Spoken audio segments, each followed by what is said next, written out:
ಇವತ್ತು ನಾವಿದ್ದೀವಿ ಕುವೆಂಪು ವಿಶ್ವವಿದ್ಯಾಲಯದ ಬಸವ ಸಭಾಭವನದಲ್ಲಿ. ನಾವು ನೋಡ್ಬೋದು ಮೊನ್ನೆ ತಾನೇ ಈ ಒಂದು ಸಹ್ಯಾದ್ರಿ ಉತ್ಸವ ಅನ್ನೋದಕ್ಕೆ ಅದ್ಧೂರಿಯಾಗಿ ಚಾಲನೆಯನ್ನು ನೀಡಿದರು. ಹಾಗೆ ಇವತ್ತು ನಾವು ಕೊನೆಯ ಘಟ್ಟದಲ್ಲಿದ್ದೇವೆ. ಇವತ್ತು 3ನೇ ದಿನದ ಕಾರ್ಯಕ್ರಮವನ್ನು ಇಲ್ಲಿ ವಿಜೃಂಭಣೆಯಿಂದ ಆಚರಿಸ್ತಾ ಇದ್ದಾರೆ. ನಾವು ನೋಡ್ಬೋದು ಇಲ್ಲಿ 3 ದಿನದ ಕಾರ್ಯಕ್ರಮದಲ್ಲಿ ನಾವು ಹಲವಾರು ವಿದ್ಯಾರ್ಥಿಗಳು ಭಾಗವಹಿಸಿದ್ದನ್ನು ನೋಡ್ಬೋದು. ಈ 3ನೇ ಅಂತಿಮ ಘಟ್ಟದಲ್ಲಿ ವಿದ್ಯಾರ್ಥಿಗಳಿಗೆ ಸಮಾರಂಭದ ಮೂಲಕ ಹಲವಾರು ವಿದ್ಯಾರ್ಥಿಗಳಿಗೆ ಬಹುಮಾನ ವಿತರಣೆಯನ್ನು ಮಾಡ್ತಾರೆ. ಈ 3 ದಿನದಲ್ಲಿ ಹಲವಾರು ಕಾಂಪಿಟೇಷನ್ಸ್ಗಳಲ್ಲಿ ವಿದ್ಯಾರ್ಥಿಗಳು ಭಾಗವಹಿಸುವುದನ್ನು ನಾವು ನೋಡ್ಬೋದು. ಹಾಗೆ ಇಲ್ಲಿ ಬಂದಿರೋರು ಎಷ್ಟೆಲ್ಲ ಕಾತುರದಿಂದ ಈ ಒಂದು ಬಹುಮಾನವನ್ನು ಪಡೆದುಕೊಳ್ಳೋದಕ್ಕೆ ಕಾಯ್ತಾ ಇದ್ದಾರೆ ಮತ್ತು ಅವರ ಅನಿಸಿಕೆ ಅಭಿಪ್ರಾಯಗಳು ಅವ್ರು ಹೇಗೆಲ್ಲ ಫೀಲ್ ಮಾಡ್ತಾ ಇದ್ದಾರೆ ಅನ್ನೋದ್ರ ಬಗ್ಗೆ ಕೇಳಿ ತಿಳ್ಕೊಳ್ಳೋಣ ಬನ್ನಿ. ಇವತ್ತು ನಮ್ಮ ಜೊತೆ ಇದ್ದಾರೆ ಕಳಸ ಕಾಲೇಜಿನ ಸುಜಯ್ ಅವರು ಎಷ್ಟು ಕಾತುರದಿಂದ ಈ ಒಂದು ಬಹುಮಾನ ವಿತರಣಾ ಕಾರ್ಯಕ್ರಮದಲ್ಲಿ ಭಾಗವಹಿಸಿದ್ದಾರೆ ಅನ್ನೋದನ್ನು ತಿಳ್ಕೊಳ್ಳೋಣ ಬನ್ನಿ.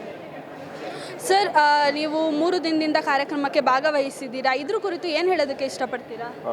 ಸಹ್ಯಾದ್ರಿ ಉತ್ಸವ ಅಂತ ಹೇಳಿದ್ರೆ ಒಂದು ಎಕ್ಸೈಟ್ಮೆಂಟ್ ಇರುತ್ತೆ. ಸೊ ಆ ಹೆಸರು ಕೇಳಿದಾಗೆ ಮೈಯಲ್ಲಿ ಅಂತ ಖುಷಿ ಆಗುತ್ತೆ. ಸೊ 3 ಡೇಸ್ ಆಗಿದ್ದೆ 5 ಡೇಸ್ ಮಾಡಿದ್ರೆ ಇನ್ನೂ ಖುಷಿ ಆಗ್ತಿತ್ತು. ಸೊ ತುಂಬ ಖುಷಿಯಾಗಿದೆ.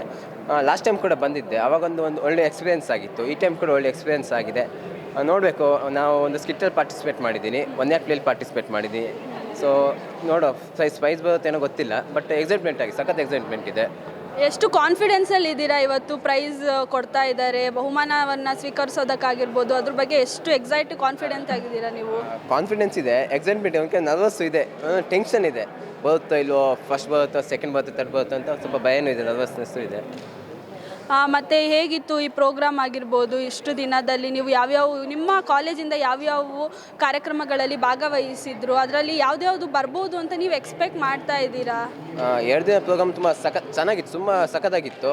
ಎಲ್ಲ ಪ್ರೋಗ್ರಾಮ್, ಡ್ಯಾನ್ಸ್ ಆಗಿರ್ಬೋದು, ಎಲ್ಲ ಕಲ್ಚರ್ ಇವೆಂಟ್ ಸಖತ್ತಾಗಿತ್ತು. ನಮ್ಮ ಕಾಲೇಜಿಂದ ಒಂದು ಸ್ಕಿಟ್ಟು, ಒಂದು ಆ್ಯಕ್ಟ್ ಪ್ಲೇ ಮತ್ತು ಸಾಂಗ್ಸ್ನ ಪಾರ್ಟಿಸಿಪೇಟ್ ಮಾಡಿದ್ವಿ.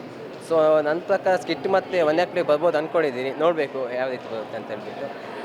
ನೋಡಿದ್ರಲ್ಲ, ಸುಜಯ್ ಅವರು, ಕಳಸ ಕಾಲೇಜಿನ ಸುಜಯ್ ಅವರ ಅಭಿಪ್ರಾಯವನ್ನು ತಿಳ್ಕೊಂಡ್ವಿ. ಅವರು ಎಷ್ಟು ಎಕ್ಸೈಟ್ ಆಗಿ ಎಷ್ಟೊಂದು ಕಾತುರದಿಂದ ಕಾಯ್ತಾ ಇದ್ದಾರೆ ಈ ಒಂದು ಬಹುಮಾನ ವಿತರಣಾ ಕಾರ್ಯಕ್ರಮದಲ್ಲಿ ಭಾಗವಹಿಸಿದ್ದಾರೆ ಅಂತ. ಹಾಗೆ ಈಗ ನಮ್ಮ ಜೊತೆಗೆ ಇಲ್ಲಿ ತೀರ್ಥಹಳ್ಳಿ ಕಾಲೇಜಿನ ವಿದ್ಯಾರ್ಥಿಗಳು ಕೂಡ ಇದ್ದಾರೆ. ಅವರು ಅಭಿಪ್ರಾಯಗಳನ್ನು ತಿಳ್ಕೊಳ್ಳೋಣ ಬನ್ನಿ. ಎಷ್ಟು ಖುಷಿಯಾಗಿದೆ 3 ದಿನದ ಕಾರ್ಯಕ್ರಮಗಳಲ್ಲಿ ನೀವು ಭಾಗವಹಿಸಿದ್ದು? ತುಂಬಾ ಖುಷಿಯಾಗಿದೆ. ನಾನು ಇಷ್ಟೊಂದು ಚೆನ್ನಾಗಿರುತ್ತೆ, ಇಷ್ಟೊಂದು ಗ್ರ್ಯಾಂಡಾಗಿರುತ್ತೆ ಅಂತ ಅಂದ್ಕೊಂಡಿರಲಿಲ್ಲ. ಕಾರ್ಯಕ್ರಮ ತುಂಬ ಚೆನ್ನಾಗಿ ಮೂಡಿಬಂತು. ಅದರಲ್ಲೂ ಕೂಡ ನಿನ್ನೆ ನಡೆದಂತಹ ಜಾನಪದ ನೃತ್ಯ ಆಗಿರ್ಬೋದು ಅಥವಾ ಜನಪದ ಗೀತೆ ಆಗಿರ್ಬೋದು, ದೇಶಭಕ್ತಿ ಗೀತೆ ಇರ್ಬೋದು, ಒಂದಕ್ಕಿಂತ ಒಂದು ಅದ್ಭುತವಾಗಿತ್ತು. ನಮಗೆ ತುಂಬ ಕನ್ಫ್ಯೂಷನ್ ಆಗ್ತಿತ್ತು, ಅಂದರೆ ಇಷ್ಟು ತಂಡಗಳಿವೆ, 3 ಬಹುಮಾನನ ಇವ್ರುಗಳಿಗೆ ಹೇಗೆ ಹಂಚುತ್ತಾರೆ ಅಂತ. ಅಷ್ಟು ತುಂಬ ಚೆನ್ನಾಗಿ ಬಂದಿದೆ. ಹಾಗಾಗಿ ಇನ್ನಷ್ಟು ಕಾರ್ಯಕ್ರಮಗಳನ್ನ ಇದರಲ್ಲಿ ಮಾಡಿದ್ರೆ ಇನ್ನೂ ಚೆನ್ನಾಗಾಗುತ್ತೆ. ಇನ್ನು ಮುಂದೆ ಹೋಗ್ತಾ ಜಾಸ್ತಿ ಕಾರ್ಯಕ್ರಮಗಳನ್ನ ಹಾಕೋಬೋದು. ಹಾಗೆ ಇನ್ನಷ್ಟು ಕಾಲೇಜಿನಿಂದ ವಿದ್ಯಾರ್ಥಿಗಳು ಬಂದು ಭಾಗವಹಿಸಿದ್ರೆ ಚೆನ್ನಾಗಿರುತ್ತೆ ಅಂತ ಅನಿಸುತ್ತೆ. ನಾನು ಈ ಸಲ ಫೈನಲ್ ಇಯರ್ 2 ವರ್ಷ ಮಿಸ್ ಮಾಡ್ಕೊಂಡಿದ್ದೆ, ಬಟ್ ಈ ವರ್ಷ ತುಂಬ ಎಂಜಾಯ್ ಮಾಡಿದೆ. ಯಾವ್ಯಾವೆಲ್ಲ ಕಾರ್ಯಕ್ರಮಗಳಲ್ಲಿ ಭಾಗವಹಿಸಿದ್ದೀರಾ ನಿಮ್ಮ ಕಾಲೇಜು? ನಮ್ಮ ಕಾಲೇಜಿಂದ ಸಮೂಹ ಗಾಯನ, ಚರ್ಚಾ ಸ್ಪರ್ಧೆ, ಸಿದ್ಧ ಭಾಷಣ, ಅದಾದಮೇಲೆ ಒಂದು ಸ್ಕಿಟ್. ಎಷ್ಟು ಕಾನ್ಫಿಡೆಂಟ್ ಆಗಿದ್ದೀರಾ ಯಾವುದರಲ್ಲಿ ಪ್ರೈಸ್ ಬರ್ಬೋದು ಅಂತ ಹೇಳಿ? ಎಷ್ಟು ಎಕ್ಸೈಟ್ ಆಗಿದ್ದೀರಾ? ಪ್ರೈಸ್ ಬರಲಿ ಅನ್ನೋ ಎಕ್ಸ್ಪೆಕ್ಟೇಷನ್ ಎಲ್ಲದರ ಮೇಲೂ ಇದೆ.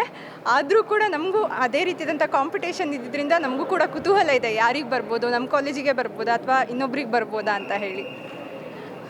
ನೋಡಿದ್ರಲ್ಲ, ಇದು ಆಶಾ ಅವರ, ತೀರ್ಥಹಳ್ಳಿ ಕಾಲೇಜಿನ ಆಶಾ ಅವರ ಅಭಿಪ್ರಾಯವಾಗಿತ್ತು. ಹೀಗೆ 3 ದಿನದಿಂದ ಕಾರ್ಯಕ್ರಮಗಳು ಅದ್ಧೂರಿಯಾಗಿ ನಡೀತಾ ಇರೋದನ್ನು ನೋಡ್ಬೋದು. ಈಗ ನಾವು ಇಲ್ಲಿ ನೋಡ್ಬೋದು, ಸಮಾರಂಭ ಅನ್ನೋದು ಪ್ರಾರಂಭವಾಗಿದೆ. ಇನ್ನು ಕೆಲವೇ ಕ್ಷಣಗಳಲ್ಲಿ ಬಹುಮಾನ ವಿತರಣಾ ಕಾರ್ಯಕ್ರಮ ಕೂಡ ಪ್ರಾರಂಭವಾಗುತ್ತೆ.